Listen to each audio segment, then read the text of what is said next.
Hello everyone. तो आज हम पेपर 2 के यूनिट 4 करेंगे, जिसमें हमें लर्निंग कैरेक्टरिस्टिक्स के बारे में डिस्कशन करना है, इंटेलेक्चुअल डिसेबिलिटी की। सो स्टार्ट करते हैं। हमने पेपर 2 की first, second and third unit cover कर लिया है। अब हम फोर्थ यूनिट पे आते हैं, जिसमें हमें पढ़ना है learning characteristics of students with ID मतलब इंटेलेक्चुअल डिसेबिलिटी। तो फर्स्ट ऑफ ऑल इसके बाद इसकी डेफिनेशन कर लेते हैं। Intellectual disability. It is characterized by significant limitation both in intellectual functioning and adaptive behavior, which covers many everyday social and practical skills. The disability originates before the age of 18. तो इस definition में ये लिखा हुआ है कि intellectual जो disability है वो दो चीज़ों को कवर करती है, intellectual functioning and adaptive behaviour. इन दोनों चीज़ों में लिमिटेशंस हो जाती है, और इन दोनों चीज़ों में लिमिटेशंस होने की वजह से वो अपनी सोशल एंड प्रैक्टिकल स्किल्स को खो देता है, मतलब लाइक उनमें भी लिमिटेशंस आ जाती हैं। ये जो डिसेबिलिटी है ये before the age of 18 originate हो जाती है। अब इसमें स्किल्स बता रखी है कि कौन से स्किल्स पे इफेक्ट पड़ता है। First is conceptual skill.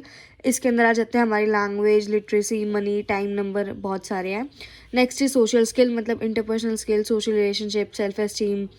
Then practical skills में आ जाता है जो हम डेली काम करते हैं, ऑक्यूपेशनल स्किल्स होगी, हेल्थ केयर स्किल्स होगी, ट्रांसपोर्टेशन हो गया, ये सारी।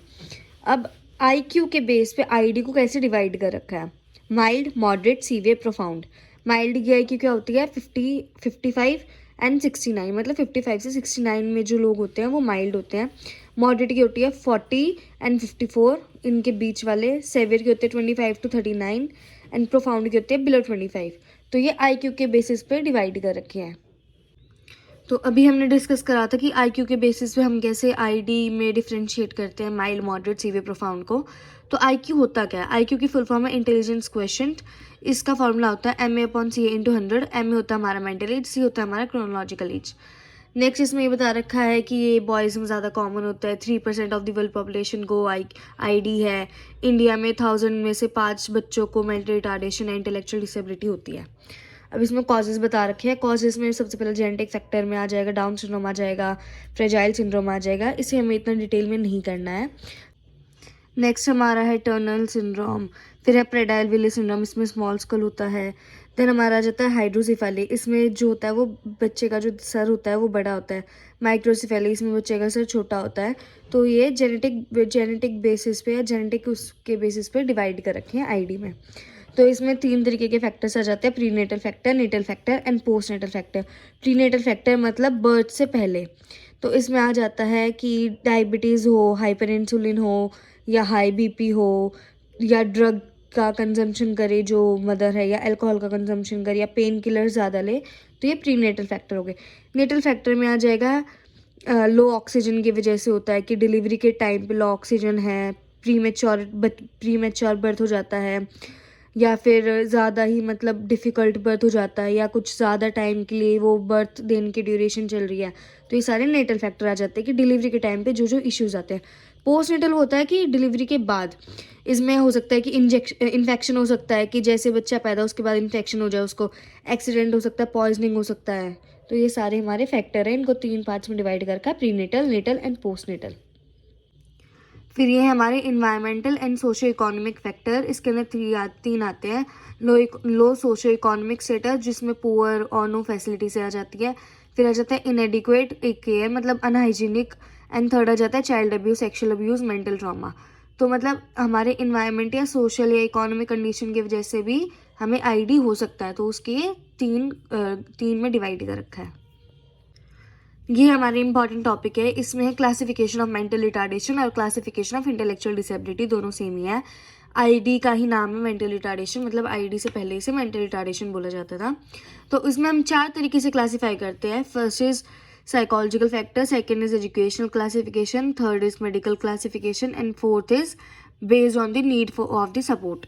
तो साइकोलॉजिकल क्लासिफिकेशन के अकॉर्डिंग हमने इसको 4 पार्ट्स में डिवाइड कर रखा है, माइल्ड, मॉडरेट, सीवियर, प्रोफाउंड, मतलब बेसिकली IQ। तो माइल्ड में क्या होता है, माइल्ड की IQ रेंज करती है 50 to 69 के बीच में। अप्रॉक्सीमेटली 85% जो ID के लोग होते हैं वो इस कैटेगरी के अंदर होते हैं। उनको असिस्टेंस या स्पेशल ट्रेनिंग चाहिए होती है, सोशल एडजस्टमेंट में प्रॉब्लम होती है।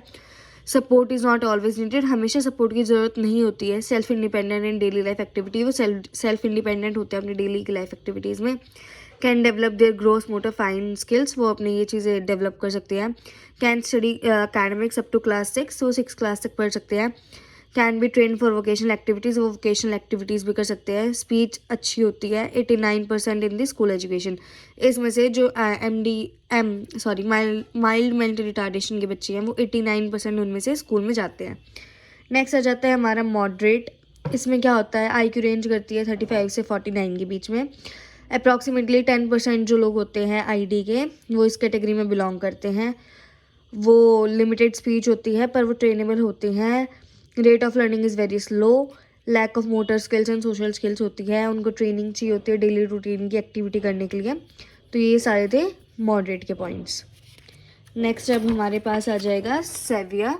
सेवियर में क्या है, सेवियर की जो IQ रेंज करती है वो 20 से 34 रेंज करती है, बट हम 25 से 34 भी बोल सकते हैं।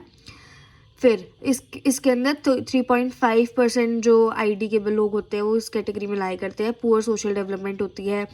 उनका जो इंटेलेक्चुअल लेवल होता है वो बहुत ज़्यादा कम होता है, लाइक 4 साल के बच्चे के जितना। दे स्लो मतलब उनकी बहुत ज़्यादा स्लो मोटर एंड स्पीच होती है, मतलब उन चीज़ में डेफिशिएंसी होती है इनको।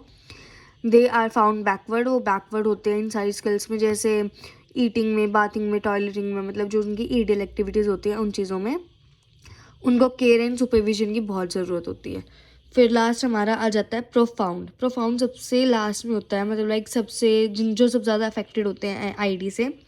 इसके IQ रेंज करती है बिलो 25 या बिलो 20, हम दोनों बोल सकते हैं। इसके अंदर अराउंड 1.5% जो लोग होते हैं वो लाई करते हैं। इंटेलेक्चुअल लेवल बहुत ही ज़्यादा कम होता है। इनको हमेशा एक मतलब केयर की ज़रूरत पड़ती है, सुपरविजन की ज़रूरत पड़ती है। उनकी लाइफ स्पैन भी बहुत छोटी होती है। वो हम उन्हें ना पढ़ा सकते हैं ना वो ट्रेनेबल होते हैं। उन्हें हमेशा एक सुपरविजन की ज़रूरत होती है क्योंकि वो अपना कोई भी काम खुद से नहीं कर पाते, मतलब वो दूसरे के ऊपर इंडिपेंडेंट है। तो ये हो गया हमारा प्रोफाउंड मेंटल रिटार्डेशन। अब इसमें वही IQ रेंज बता रखी है, ये हम पहले डिस्कस कर चुके हैं। इसमें ये बता रखा है कि जो 50 से 69 होता है वो एजुकेबल होता है, जो 35 से 50 होता है वो ट्रेनेबल होता है, एंड बिलो 25 कस्टोडियल होता है। Next, educable mental retardation, trainable mental retardation and custodial mental retardation. तो ये तीनों लाई करते हैं हमारे कस्टडी के अंदर, मतलब लाइक कि उनको कस्टडी हमेशा चाहिए होती है, या वो एजुकेबल है या नहीं है, वो ट्रेनेबल है या नहीं है। तो ये उस बेसिस में हमने डिपेंड कर रखा है। तो एजुकेबल मैंने आपको बताया था कि वो 50 से 69 के IQ के बीच में रेंज करते हैं। They can be taught the basic academic skills, उनको बेसिक एकेडमिक स्किल्स बता सकते हैं, रीडिंग, राइटिंग, अर्थमेटिक, ये सब उन्हें करवा सकते हैं। जो उनकी एकेडमिक अचीवमेंट होती है वो लाइक 8 से 12 साल के बच्चे की जितनी होती है। वो आराम से वोकेशनल स्किल्स सीख सकते हैं जिससे वो बाद में इंडिपेंडेंट होकर अपनी खुद की अर्निंग कर सकते हैं। इनके जो स्कूल्स होते हैं may be delayed for like 2-3 years. ये है कि इन बच्चों को 2-3 साल के बाद मतलब लाइक डिले कर देते हैं इनके स्कूल्स को। नेक्स्ट हमारा जाता है trainable mental retardation. Trainable mental retardation में 35 से 50 के IQ के बीच में होता है। Can not be educated like इनके जैसे, ये जो एजुकेबल वाले हैं इनके जैसे हम उन्हें ट्रेन नहीं करते हैं। IQ जो होती है वो 35 से 50 के बीच में रेंज करती है। Can be train to acquire self help skills, वो मतलब उनकी जो डेली की एक्टिविटीज़ होती है, ईटिंग, ड्रेसिंग वगैरह, इन चीज़ में हम उनको इंडिपेंडेंट कर सकते हैं। They may be gradually taught to follow direction, उनमें धीरे धीरे हम जैसे जो हमें इंस्ट्रक्शन दे रहे हैं वो फॉलो करना सिखा सकते हैं। हम उन्हें ट्रेन कर सकते हैं जो माइनर वोकेशनल वर्क्स होते हैं, लाइक जो छोटे लेवल पे वोकेशनल वर्क हो सकते हैं, हम उन चीज़ों में इन्हें ट्रेन कर सकते हैं। लास्ट हमारा जाता है custodial mental retardation. Custodial mental retardation के जो लोग होते हैं वो बिलो 25 होते हैं। Can not take care of their personality, वो अपनी पर्सनलिटी का नहीं कर सकते कुछ भी, वो मतलब दूसरे के ऊपर ही डिपेंडेंट होते हैं, इसलिए कस्टोडियल में आते हैं। कस्टोडियल मतलब कस्टडी, मतलब उनको 24/7 किसी की हेल्प चाहिए उनका काम करने के लिए। फिर आ जाता है हमारा मेडिकल के बेसिस पे हमने इन्हें कैसे डिवाइड कर रखा है। इन्फेक्शन हो गया, ट्रॉमा हो गया, न्यूट्रिशन हो गया, एबनॉर्मेलिटीज़ हो गई, डिसऑर्डर्स हो गए, इन्वायरमेंटल डिसऑर्डर्स हो गए। तो ये हमारा मेडिकल क्लासिफिकेशन। सो अब हमारा नेक्स्ट टॉपिक है क्लासिफिकेशन। इसमें हमने क्लासीफाई कर रखा है उनको फिजिकल, मेंटल, एकेडमिक के बेसिस पे। तो फिजिकल के बेसिस पे हमने इन्हें क्या डिवाइड कर रखा है, माइक्रोसिफेली, हाइड्रोसिफेली। मैंने आपको पहले बताया था, माइक्रोसिफेली होता है स्मॉल हेड वाले, हाइड्रोसिफेली होता है बिग हेड वाले। डाउन सिंड्रोम हो गया, एंड लाइक फिजिकल डेवलपमेंट में ये स्लो होते हैं। इनकी जो थिकनेस होती है बॉडी की वो कम होती है, वो थिक स्किन होती है, थिक आईलेट्स होते हैं एक्सेट्रा। तो ये सारे फिजिकल कैरेक्टरिस्टिक्स हैं इनकी। मेंटल के बेसिस पे हमने नहीं कैसे डिवाइड कर रखा है। शॉर्ट अटेंशन स्पैम होता है, पुअर जजमेंट पावर होती है, स्लो रीजनिंग होती है, स्लो लर्निंग होती है, शॉर्ट टर्म मेमोरी होती है इनकी, स्लो रिएक्शन होता है, पुअर आई हैंड कोऑर्डिनेशन होता है। तो ये हमने इन्हें मेंटल के बेसिस पे मतलब मेंटली हमने इन्हें क्लासीफाई कर रखा है। मतलब कैरेक्टरिस्टिक्स अकेडमिक में क्या हो जाएगा, अकेडमिक में कि ये सब एवरेज लर्निंग के होते हैं, ये बस बेसिक अकेडमिक स्किल्स को कर सकते हैं, जैसे रीडिंग राइटिंग, ये अर्थमेटिक हो गया। ओरल कम्युनिकेशन की जो स्किल्स होते हैं वो बेटर होती है राइटिंग से। Difficulty in requiring reading and listening comprehension, तो ये हमने इन्हें अकेडमिक की कैरेक्टरिस्टिक्स है इनकी। हमारी नेक्स्ट कैरेक्टरिस्टिक्स है बिहेवियर। बिहेवियर में क्या आ जाएगा, मैल एडेप्टिव हो जाएगा, रिपीटेशन हो जाएगा, एज इन अप्रोप्रिएट होती हैं, लिमिटेड सोशल स्किल्स होती है, लो फ्रस्ट्रेशन टॉलरेंस होता है, पुअर सेल्फ कॉन्सेप्ट हो गया, लैक ऑफ सेल्फ कॉन्फिडेंस हो गया, शॉर्ट टेम्पर्ड होते हैं। नेक्स्ट हमारा जो है कम्युनिकेशन में डिलेड कम्युनिकेशन होता है, मतलब इनके स्पीच एंड लैंग्वेज डिलेड होती है, लिमिटेड वोकैबलरी होती है, problem in understanding multiple instructions की एक साथ इनको अगर हम इंस्ट्रक्शन देंगे तो वो नहीं समझ आएगा। ये अपनी मदर टंग में भी पुअर होते हैं। लिमिटेड इनका होता है रिटन कम्युनिकेशन स्किल्स, तो ये कम्युनिकेशन। अब हम बात करेंगे कि आईडी के जो बच्चे होते हैं उनको हम कैसे पढ़ा सकते हैं, मतलब points to be considered while teaching them. तो इसमें फर्स्ट आ जाता है टीच वन कॉन्सेप्ट और activity component at a time. मतलब हम उन्हें एक ही एक्टिविटी सिखाएंगे एक टाइम पे और उसका भी एक सब पार्ट सिखाएंगे। Teach one step at a time, फिर से वही। Teach students in small groups में या 1-to-1 अगर पॉसिबल हो तो हमें वैसे सिखाना चाहिए। Always provide multiple opportunities to practice, उस स्किल को प्रैक्टिस करने के लिए हमें उन्हें मल्टीपल अपॉर्चुनिटीज़ प्रोवाइड करनी चाहिए। Use physical and verbal prompts, उन्हें फिजिकल एंड वर्बल प्रॉम्प्ट्स देने चाहिए उनके करेक्ट रिस्पॉन्स को गाइड करने के लिए।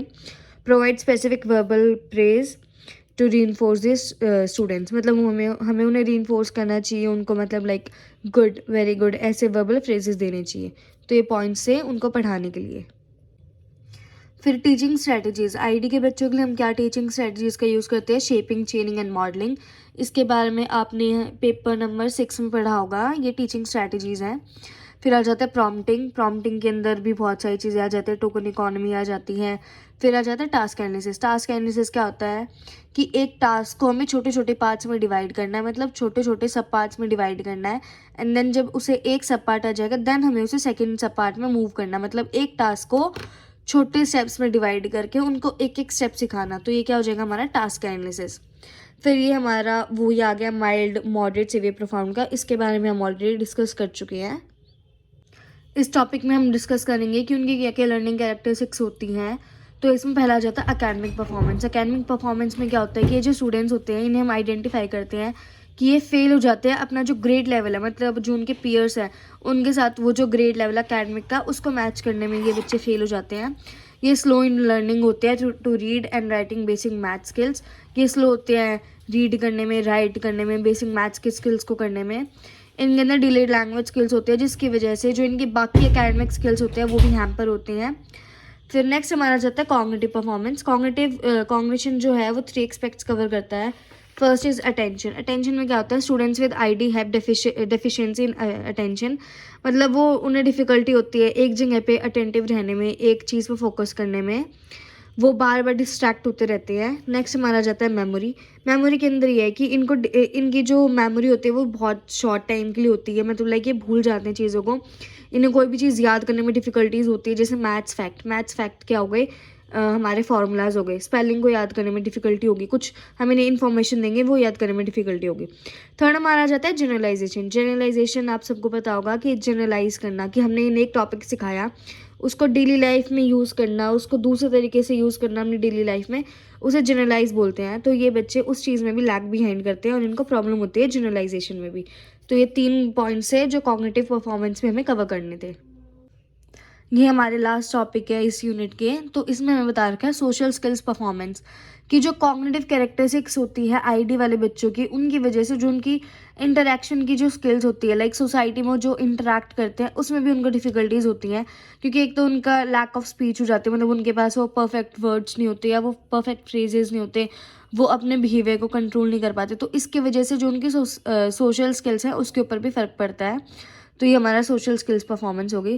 फिर ये हमारा आ जाता है लास्ट टॉपिक सीक्वेंशियल प्रोसेसिंग में क्या होता है, it involves converting complex information into serial structure, मतलब एक कॉम्प्लेक्स इन्फॉर्मेशन हमने इनको दी है तो उन्हें सीरियल स्ट्रक्चर में लगाना, मतलब लाइक एक स्टेप वाइज उस चीज़ को अपने दिमाग में स्टोर करना, तो उस चीज़ में इन्हें डिफ़िकल्टीज़ होती है। या फिर एक जो हमने इन्हें सीरियल दिया है उस चीज़ को एक चीज़ में कन्वर्ट करना, मतलब लाइक ग्रुप ऑफ फ्रेजेस हमने इनको दिया है तो उसको एक लाइन में या एक इंफॉर्मेशन में कन्वर्ट करने में इनको डिफ़िकल्टी होती है। तो ये हो गया सीक्वेंशियल प्रोसेसिंग। यहीं पे हमारा ये वाला यूनिट ख़त्म होती है। Thank you.